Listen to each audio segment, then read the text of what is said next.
उन्हीं भर आज मेरी खुशियाँ में आए हैं, उन्हीं भर आज मेरी खुशियाँ में आए हैं।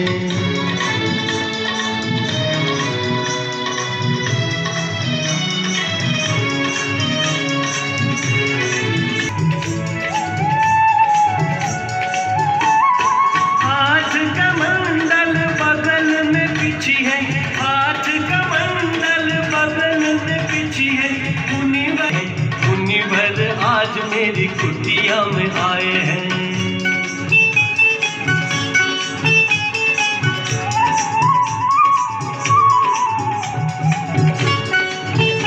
कुटिया में आए हैं। जय बोलो संत शिरोमणि आचार्य गुरुवर विद्यासागर जी महामुनि राज की जय। बोलो मुनि श्री 108 विशाल सागर जी महाराज की जय। बोलो मुनि श्री 108 उत्कृष्ट सागर जी महाराज की समस्त मुनी संघ की समाज वडगाव निंबाळकर यांच्याकडून उपस्थित सर्वांचे हे राम पुरुषों में उत्तम है राम, सदा जपो राम का नाम, सदा जपो राम का नाम। आज आपणाला श्रीराम कथा सांगण्यासाठी उपस्थित असलेल्या मुनिराजांच्या चरणी मी त्रिवार वंदन करते, त्रिवार नमोस्तु करते। नमोस्तु महाराजजी, नमोस्तु महाराज। मुनी श्री विशाल सागरजी महाराज आणि मुनी श्री उत्कृष्ट सागरजी महाराज यांचा परिचय आपणा समोर करून देताना मला अत्यंत आनंद होत आहे। हे मुनिराज संत शिरोमणी आचार्य गुरुवर विद्यासागरजी महाराजांचे शिष्य आहेत। मग आता मला असं वाटतं की आपल्या सर्वांना प्रश्न पडला असेल की ह्या महाराजांचे गाव कोणते, हे महाराज कुठून आले आहे। तर या मुनींचे कोणतेही गाव नाही, त्यांनी गाव, घर, संपत्ती, पैसा, कपडे, गाडी, नातेवाईक ह्या सर्व गोष्टींचा त्याग केलेला आहे। ते एका गावावरून दुसऱ्या गावाला चालत चालत विहार करतात। मग ते आता आपल्या गावामध्ये ते आले। मग ते गेल्यावर त्या गावातील जैन समाजाची लोक त्यांच्या जेवणाची म्हणजेच आहाराची व्यवस्था करतात। ते दिवसातून एकदाच आहार म्हणजे जेवण करतात आणि तेही उभे राहून। त्यानंतर दिवसभर ते पाणी सुद्धा घेत नाहीत। दुसऱ्या दिवशीच डायरेक्ट आहार घेतात। तेही आहारामध्ये जेवताना चुकून देखील एखादा केस आला, मुंगी आली तर ते त्याच ठिकाणी तो आहार सोडून देतात आणि डायरेक्ट दुसऱ्या दिवशीच आहार घेतात। अशी कठीण त्यांची चर्या आहे। आणि त्यांच्या सोबत फक्त पिंची, कमंडलू आणि देवाची पुस्तकं एवढ्याच गोष्टी आहेत। ते कोणाकडून देखील पैसे घेत नाहीत। सगळ्यात महत्त्वाचं त्यांच्याजवळ 1 रुपया सुद्धा नाहीये, तरी सुद्धा त्यांच्या चेहऱ्यावर असणारे तेज, आनंद, शांत भाव, समाधान आपणा सर्वांना दिसतच आहे। त्याचबरोबर त्यांनी लग्न केलेले नाहीये, हे सर्व बाल ब्रह्मचारी आहेत। त्यांच्या तपस्येबद्दल बोलावं तेवढं कमीच। त्यांच्या डोक्यावरती जे केस आहे ते कापण्यासाठी ते कात्रीचा वापर करत नाही, ते स्वतः आपल्या हाताने ते केस उपटून काढतात। याला जैन धर्मामध्ये केस लोच असे म्हटले आहे। अशी अत्यंत कठीण चर्या ते पालन करत आहेत। संध्याकाळी सूर्यास्तानंतर ते बोलत नाहीत, म्हणजेच मौन धारण करतात। सगळ्यात महत्त्वाचे, मग तुम्हाला प्रश्न पडला त्यांनी हे दीक्षा का घेतली, तर सगळ्यात महत्त्वाचे हे सर्व महाराजजी उच्च शिक्षित आहेत। त्यांच्या घरची परिस्थिती देखील चांगली आहे, तरी देखील मोक्ष प्राप्तीसाठी त्यांनी संसाराचा त्याग केला आहे। एवढी कठीण तपश्चर्या ते पालन करत आहेत, कठोर तपस्या पालन करत आहेत। मग तुम्हाला प्रश्न पडला असेल की हे सर्व महाराजजी कुठून शिकून आले, तर ह्या महाराजांचे गुरु म्हणजे संत शिरोमणी आचार्य गुरुवर विद्यासागरजी महाराज यांच्याकडून ते शिकले आहेत। विद्यासागरजी महाराजांबद्दल सांगायचे झाले तर 1968 मध्ये त्यांनी जैन मुनी दीक्षा घेतली आणि आताच फेब्रुवारी 2024 मध्ये विद्यासागरजी महाराजांना समाधी मरण प्राप्त झाले। म्हणजे बघा, एवढी कठीण चर्या आपल्या संपूर्ण आयुष्यामध्ये जवळजवळ 56 वर्ष त्यांनी पालन केलेली आहे की एक वेळा जेवणे, हाताने केस उपटून काढणे, चालत चालत एका गावावरून दुसऱ्या गावावर विहार करणे, पाऊस, थंडी, ऊन, वारा या कोणत्याही गोष्टीचा विचार न करता कपड्याचा त्याग करणे, ह्या सर्व गोष्टींचे जवळजवळ 56 वर्ष पालन विद्यासागरजी महाराजांनी केलं आणि तेही आनंदाने, स्वखुशीने.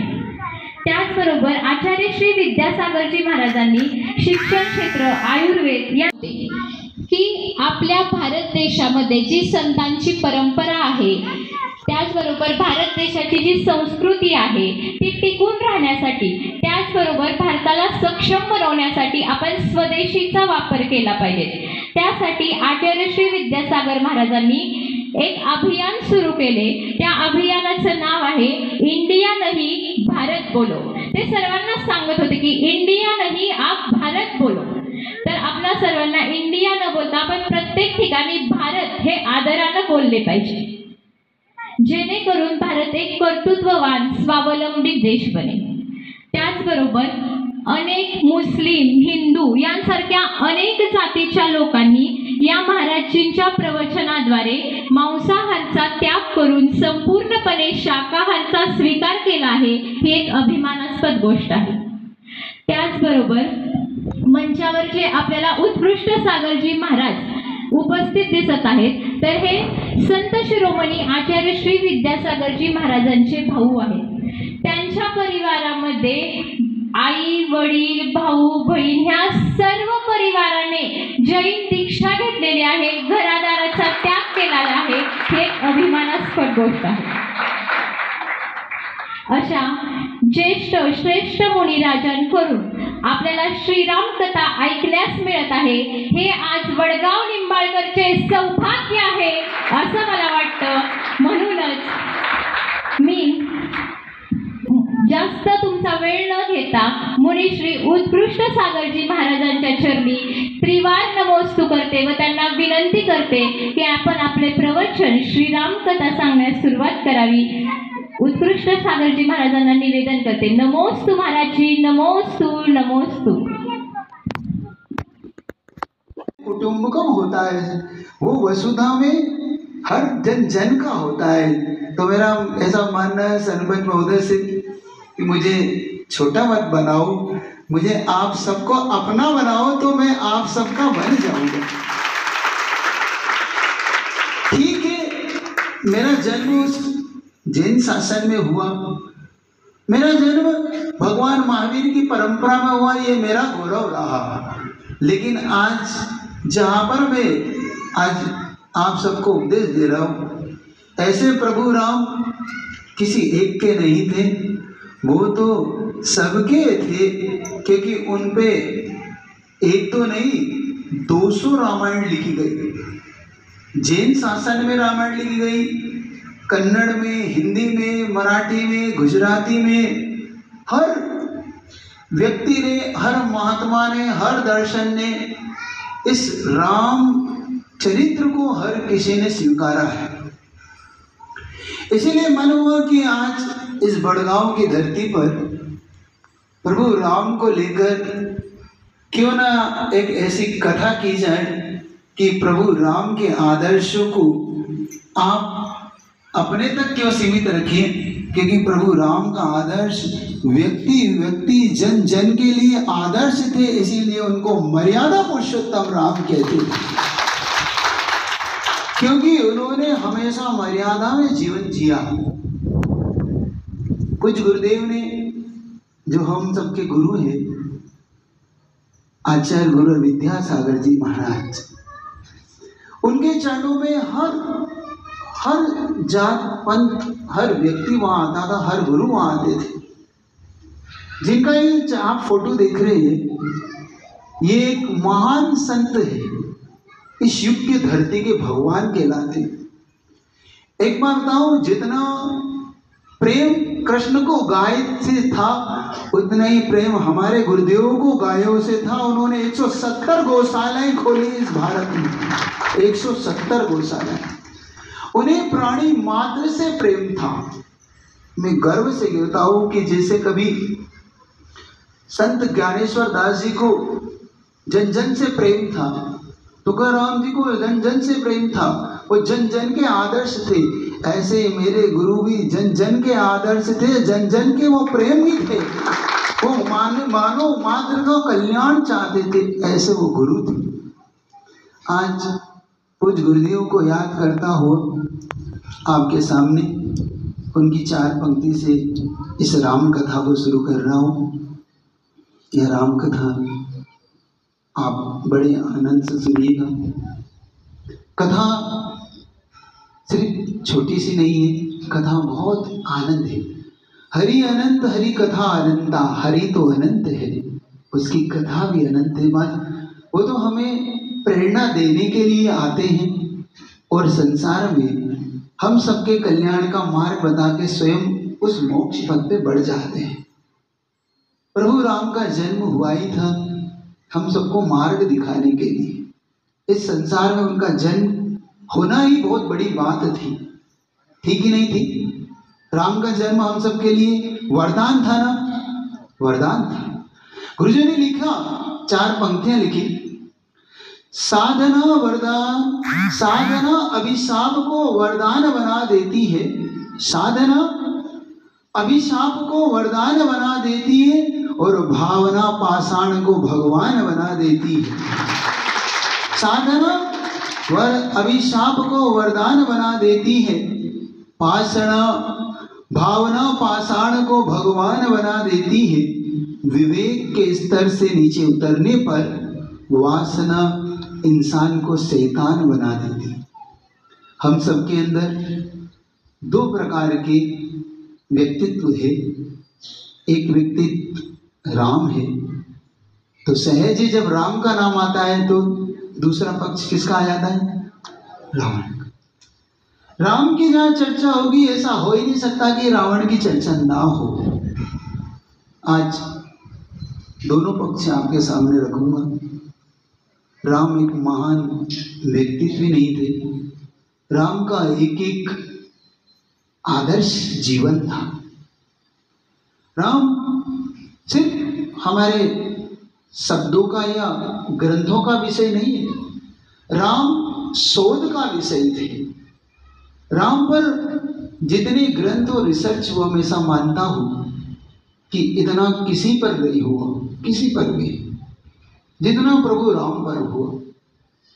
जैन दर्शन में जो राम का जो स्थान है वो बहुत बड़ा स्थान है। उन पर भी हमारे गुरु रविशेन आचार्य उन्होंने रामायण लिखी, जैन रामायण। उसमें जब मैं पढ़ता हूँ और जब वैष्णव दर्शन में वाल्मीकि रामायण लिखी गई, तुलसीदास जी ने रामायण लिखी गई, सबने लिखी, बड़े बड़े संतों ने राम के चरित्र, रामचरितमानस लिखा, सब मान बड़े बड़े लिखे। हमें आज ये जानना है कि राम को आप सुनना चाहते हो, राम को आप जानना चाहते हो, राम को आप मानना चाहते हो कि राम को अपनाना चाहते हो? आज ये जानना चाहता हूं। क्यों सरपंच जी, राम को सुनना चाहते कि जानना चाहते, मानना चाहते कि अपनाना चाहते हो? चारों में से क्या चाहते हो? अपनाना चाहते, क्योंकि राम सुनने से अपने नहीं होंगे, राम जानने से भी नहीं होंगे। राम को सुनने से, जानने से, मानने से ज्यादा है राम को अपनाना। हमें राम को अपने जीवन में अपनाना होगा, तभी हम अपना जीवन राममय कर पाएंगे। क्योंकि हम राम को सुन तो बहुत लेते हैं, लेकिन जब अपनाने की बात आती है तो शायद हम अपना नहीं पाते। अच्छा, एक बात पूछूं कथा शुरू करने से पहले, कितने लोग राम को मानते हैं? यहाँ पर हाथ खड़े करना जरा। सभी लोग राम को मानते हैं। अब कितने लोग राम की मानते हैं?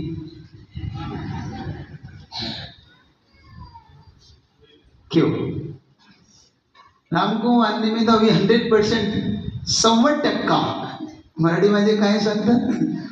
100%, 100% हाथ खड़े हो गए। लेकिन राम के कितने लोग मानते हैं?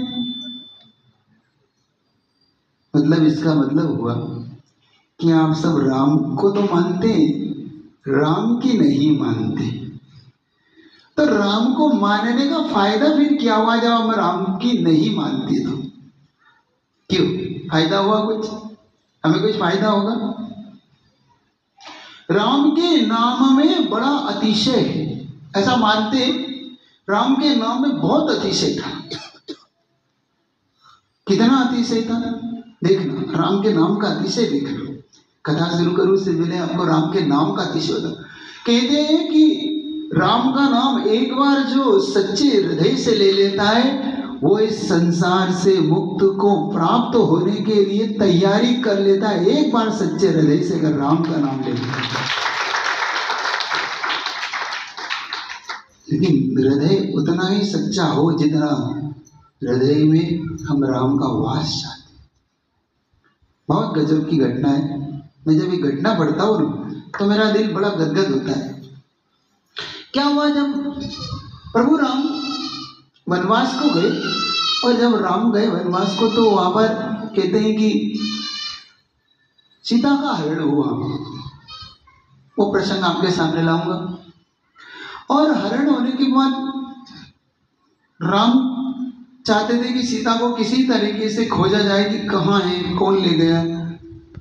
जब पता पड़ा कि वे रावण नाम का कोई व्यक्ति है जो लंका में लेके उसे वहां पर ले गए हैं, तो कहते हैं वैष्णव दर्शन के अनुसार वहां पर सागर पार करने का प्रसंग आया।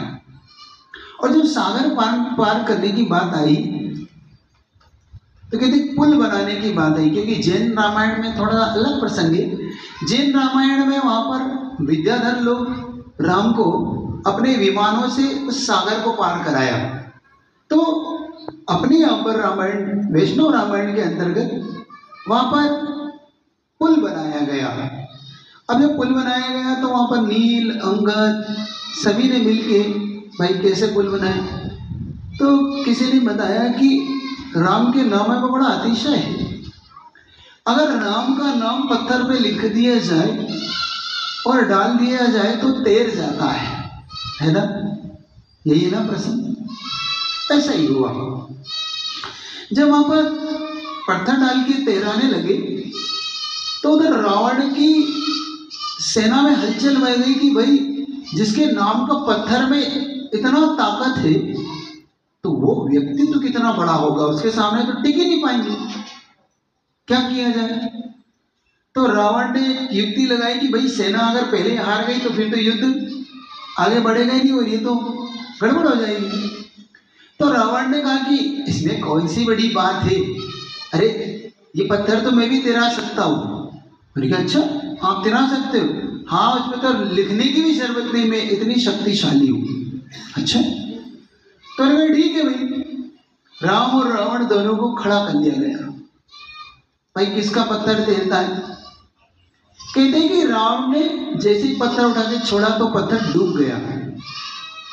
और क्या भाई, तो सोचते थे राम में बड़ी ताकत है और इनके तो हाथ से पत्थर छूट के डूब गया। और रावण ने जैसे ही पत्थर उठा लिया और अपने मुख तक लाया और ऐसे छोड़ा तो तिर गया। सुनना, रावण के हाथ का पत्थर तिर गया, राम के हाथ का पत्थर डूब गया। हड़कम मच गई राम की सेना में कि ये क्या हुआ, अरे ये कैसे हो सकता है। राम के हाथ से डूबा वो बाद में बताता, और रावण के हाथ से तिरा कैसे वो पहले समझो।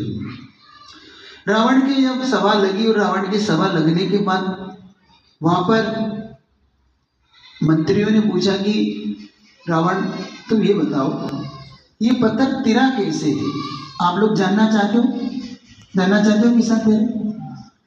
तो उन्होंने कहा कि देखो सच बताओ ना, तो ये सब राम का चमत्कार है। कि राम का चमत्कार कैसे? उसने कहा देखो, जब मैंने पत्थर को उठाया और पत्थर को उठा के मैंने कहा सुनो, तुम्हें राम की कसम है अगर डूब जाओगे तुम, सुन रहे हो, तुम्हें राम की कसम है जो डूब जाओगे तो ये बात सच है, जो राम के हाथ से छूट जाएगा वो तो डूबना निश्चित है, और जो राम के नाम का आश्रय लेगा वो तिरना निश्चित है। ये राम के नाम, ये राम के नाम का चमत्कार है। आप सब उन राम की कथा को सुनने के लिए एकत्रित हुए। उन राम को एक आदर्श बनाइए, उन्हें अपनाइए। हमारे अंदर दो वृत्ति होती है, राम की वृत्ति, एक रावण की वृत्ति। हम कभी राम का जीवन जीते हैं, कभी रावण का जीवन जीते हैं। होता है कि नहीं होता है? हमारे हृदय ऐसी होती है। अच्छा, अधिक हमारी वृत्ति कैसी होती है, राम की कि रावण की? हमारे अंदर राम का स्थान ज्यादा है कि रावण का स्थान ज्यादा है? क्यों? रावण का। इसका मतलब हम राम को पाकर भी हम कभी उनको नहीं पा पाएंगे, क्योंकि प्रभु राम जितने अंदर से निर्मल थे वैसे ही वो जन जन के उतने ही प्रिय हुए। वो